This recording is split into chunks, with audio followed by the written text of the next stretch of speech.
Fauchagoo, Olde Scot the Celtic podcast. Kimraha Huladunya, how is everyone? On today's show in Feuchamaich, Beagan, Gaelic, that's Let's Try a Little Gaelic.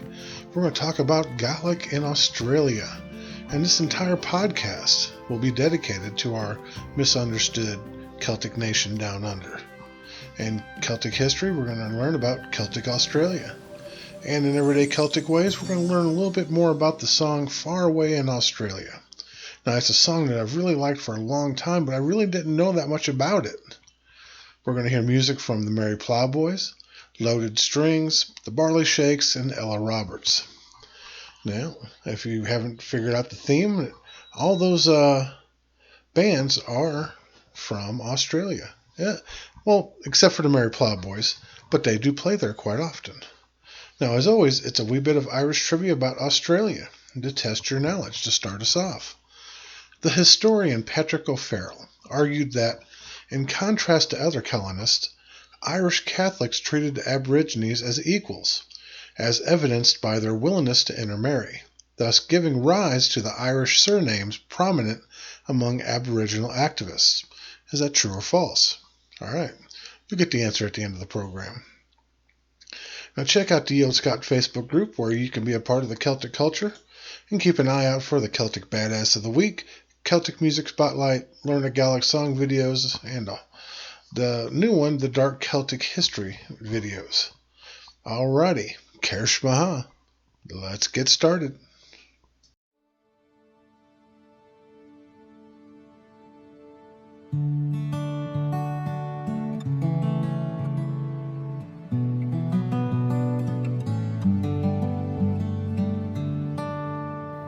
That old wind has come again. It says things only my heart can hear. I have known that someday I would leave. I've heard that song many times before. I am strong enough now to endure.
cold wind has come again. It says things only my heart can hear.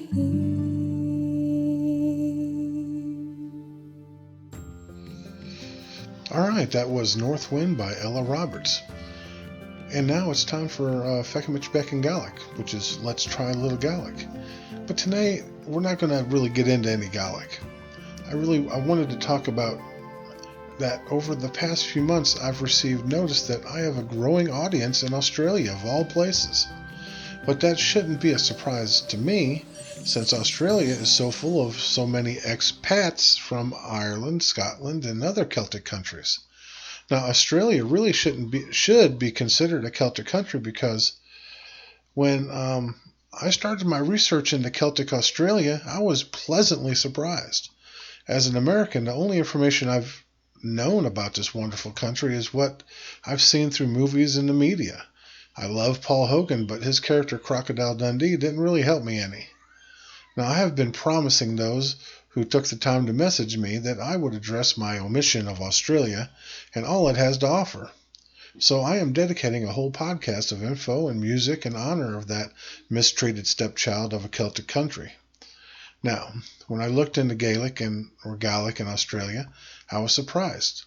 Gaelic has been used in Australia since the first fleet arrived in 1788. I'll bet it was Irish, but because many of the convicts were Irish speakers.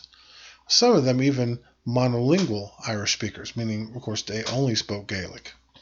But their keepers thought it was a secret language and that convicts were conspiring or plotting against them some way using the language, which, they probably were. If it was an advantage, they would have used it. Then during the 1850s, Gaelic was so prevalent in Australia that there were many Gaelic-speaking churches and communities, at least one Gaelic newspaper, and even a Gaelic language school in Gaidhlig.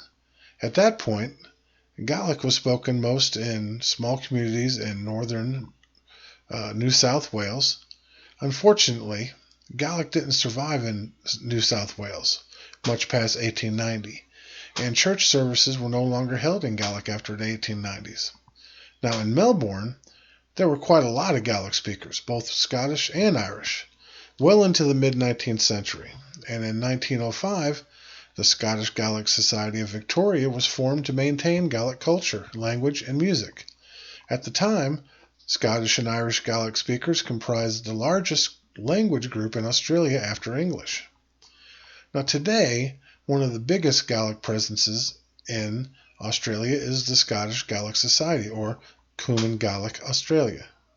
Another of the main Gaelic presence is the Irish Gaelic Association, or Cumann Gaidhlig in Australia. Around 900 people in Australia are proficient in Scotch Gaelic and 2,000 in Irish. They promote the Gaelic sports. They have many Gaelic associations and many Celtic festivals. And as you will hear in this podcast, some wonderful Celtic music. All right. I encourage you to look into more of Celtic Australia. And that's it for Feuchamaich Beagan Gaelic. I wish I was in my love's arms, wish I was in my love's care, two piebald ponies in me pocket, rolling round and round the fair. Rosie, Rosie Riley, Rosie, Rosie Riley, oh, I held Rosie in me arms at the fair of Ballinasloe. Ballinasloe is green and open in the morning coming down. Rosie sitting telling fortunes across me palm with half a crown. Rosie, Rosie Riley, Rosie, Rosie Riley, oh, I held Rosie in me arms at the fair of Ballinasloe. I didn't know she had a husband, by far a bigger man than me.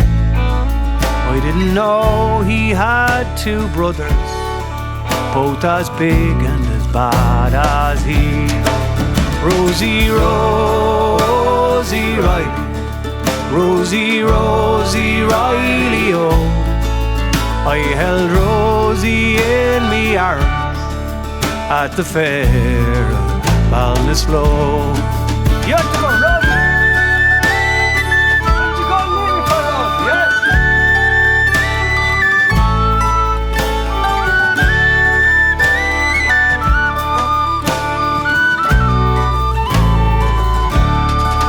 Saw me brothers flinging bottles, saw me dad stretched on the ground, saw myself with me head split open. Rosie Riley, where are you now? Rosie, Rosie Riley, Rosie, Rosie Riley, oh. I held Rosie in me arms at the fair of Ballinasloe. Wish I was in my love's arms, wish I was in my love's care, two piebald ponies in me pocket, rolling round and round the fair. Rosie, Rosie Riley, Rosie, Rosie Riley, oh. I held Rosie in me arms at the fair of Ballinasloe. Rosie, Rosie Riley, Rosie, Rosie Riley, oh.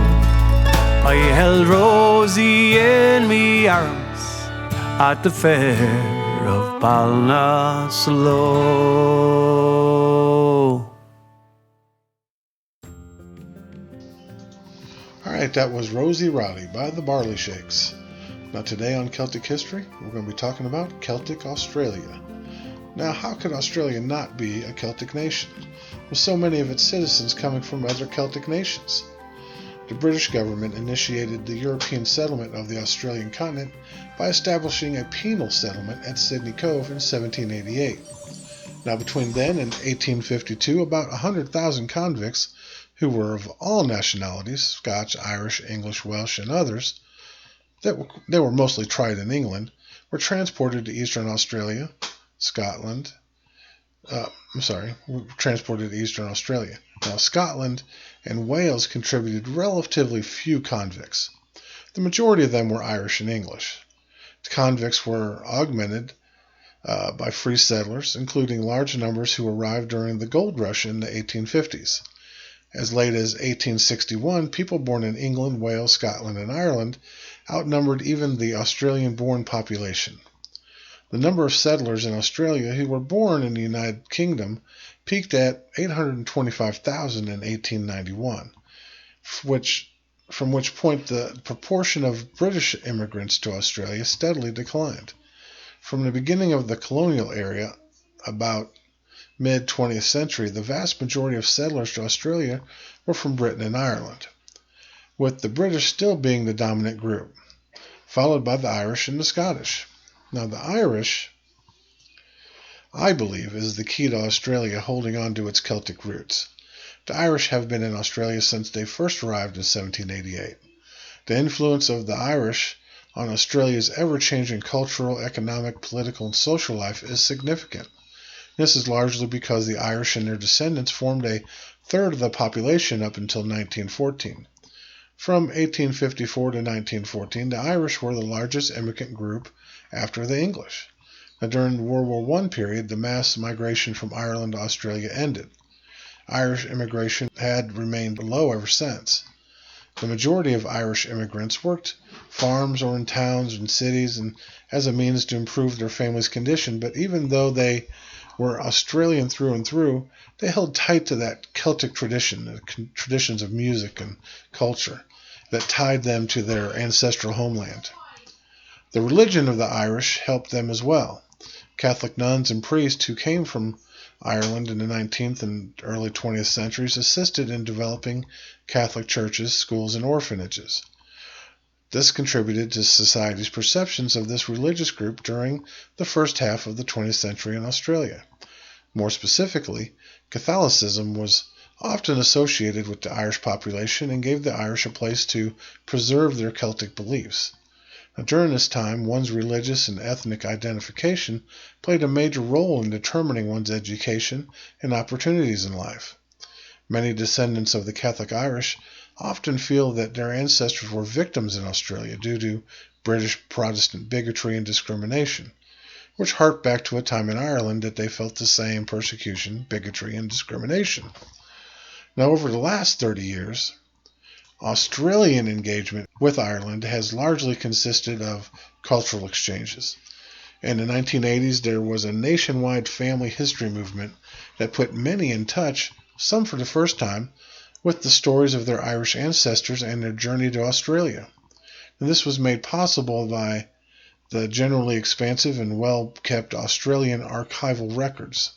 Today, Australia has the largest Irish diaspora outside of Ireland. Some of the older generation of Australians feel a sense of being Catholic Australian of Irish origin.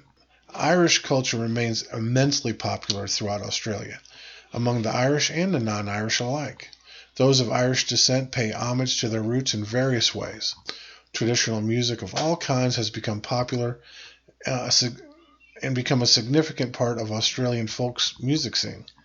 And the phenomenon of the Irish pub took hold in Australian capital cities. Finally, on St. Patrick's Day, Irish culture is shared and celebrated throughout the entire country. And all this has made Australia definitely a very Celtic country.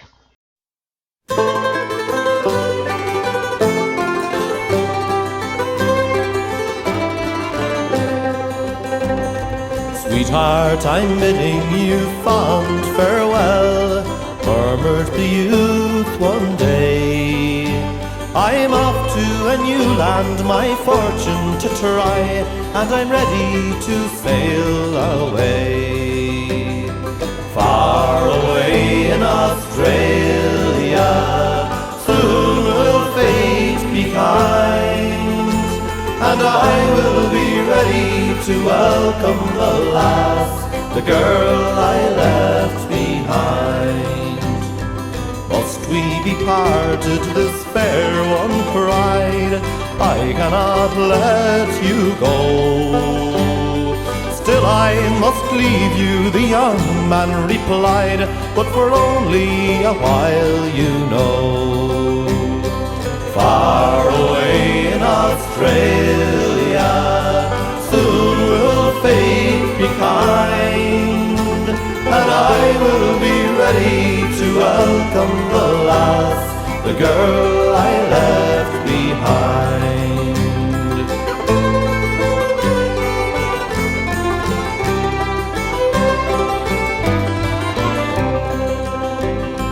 Whether it's success or failure, I will always be true. Proudly each day in a land far away, I'll be building a home for you.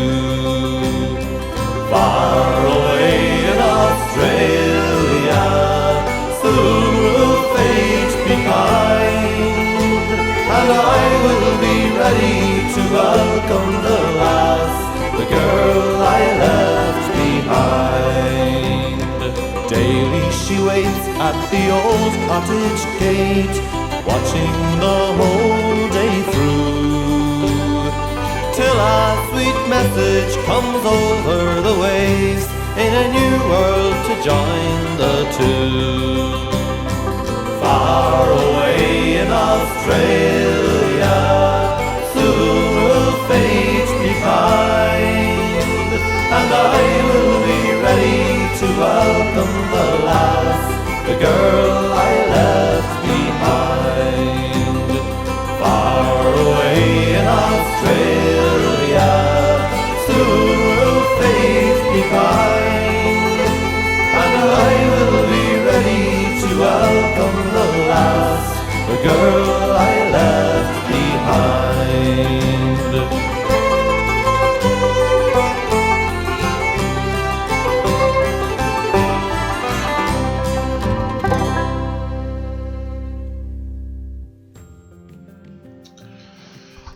That was Far Away in Australia by the Merry Ploughboys.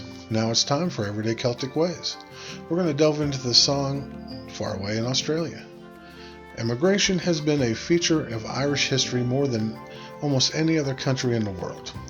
The number of immigrants increased in magnitude throughout the years, as 1/4 of Ireland's population had immigrated to the U.S. and Australia fleeing the potato blight, a ruined agricultural economy, the Great Famine, and an outbreak of typhus. It's no surprise that by 1870, 11% of Irish immigrants were bound for Australia and New Zealand.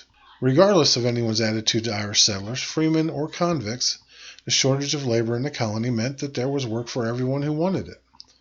The promise of a brighter fortune there was far and away more appealing than the virtual certainty of failure at home. It is important for us to understand the circumstances this young man and lass were in order to understand the context of the song. Now, this song comes from the treasure trove of music popularized by the Wolf Tones and reminds us that, contrary to conventional wisdom, Irish songs occasionally do have happy endings. Now, the lyrics tell the story of a young man leaving to make a life for him and his lass, which he must leave behind. It tells their story of love. Now, it's quoted as saying, "Sweetheart, I'm bidding you fond farewell," murmured a youth one day. "I'm off to the new world, my fortune to try, and I'm ready to sail away. Far away in Australia, soon will fate be kind, and I will be ready to welcome the lass, the girl I left behind." Now the song ends with, "Daily she waits at the old cottage gate, watching the whole day through, till that sweet message comes over the waves in the new world to join the two." All right. I think it's just a great love story. It's about, back when men had honor and integrity, and this guy went off to a new world to make a life for him and his woman, and then he did come back, and he got her and took her back with him. I'm sure they lived happily ever after. But it's a great song, and it just tells the story of what millions of Irish people had gone through.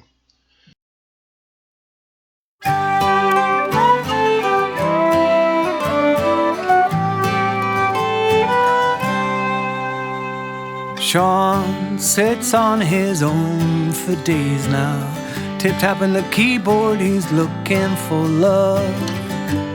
He's looking for love. Some spiritual assistance from above. If you got a billboard, he's sure to advertise. He's got dreams to fulfill, yeah, he's running out of time. Surfing for a love, surfing for a life.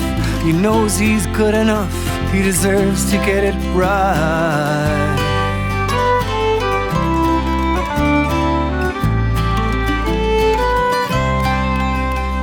Maria's been writing sad songs, been in and out of relationships, she always gets it wrong. She's looking for love, some spiritual assistance from above. Surfing for a love, surfing for a life. She knows she's good enough, she deserves to get it right. She's on the line from Ontario, Canada, to Sean in Ballyvaughan, who can only say, yeah, Maria.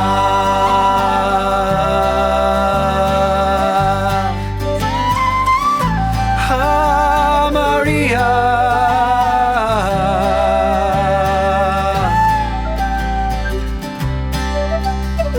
Sean's cleaned up at home, the dog's out. Long drive to the airport and he gives his hair a comb.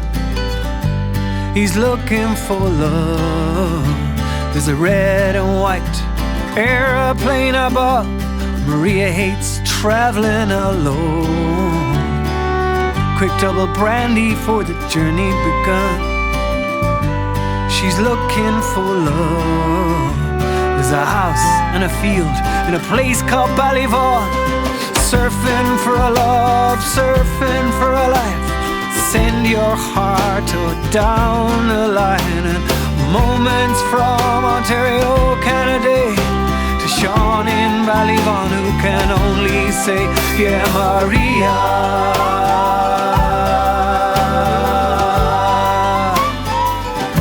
Ah, Maria.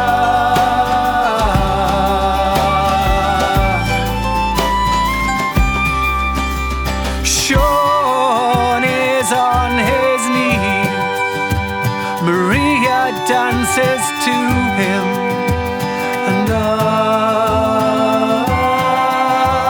Maria, you look like a child we once lost. Sean is off his knees. Maria dances with him.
Alright, that was Sean and Maria by the Barley Shakes. Well, that's it for today's show. Hope you liked it. I'm trying to keep it interesting, informative, and fun while showing you the beauty of all things Celtic. And I promise not to overlook Celtic Australia anymore. I swear. I believe I've opened up a brand new rabbit hole to run down for a while, because I really like some of the music coming out of Australia, Celtic music. Top leva Herichin. Now, before I let you go, that trivia question answer. Now, let me remind you of the question now. Historian Patrick O'Farrell argued that in contrast to other colonists, Irish Catholics treated Aborigines as equals, and evidenced by their willingness to intermarry, thus giving rise to Irish surnames prominent among Aboriginal activists. Now, is that true or false? Well, while it is true that the Irish Catholics treated Aboriginals as equals and were willing to intermarry, this cannot explain for the widespread myth that this is how Aborigines came to use Irish surnames. It's been pointed out that at the time, under the new colonial and state administrations, a European-style surname was required for official records relating to Aboriginal people. The local police, often of Irish stock, collected the relevant census data and allocated their own names to Aboriginal people for official purposes. In addition, however, some policemen and others did father children to casual and long-term partners from Aboriginal communities, so the question is, it's mostly false, but it's a little bit true. Alright, remember to check out my YouTube channel, Olde Scot. It's got Learn a Gaelic Song videos, Celtic Badass of the Week videos, Celtic Music Spotlight videos, Celtic podcasts, Speaking Our Language, Dark Celtic History, and lots more. And of course, my Facebook group, Olde Scot, where you can give me your insights and inputs on all things Celtic. Martian Leave and Drozda, bye for now. I'm going to let you go with the song. And it's Catharsis, I think that's how you pronounce that, by Loaded Strings.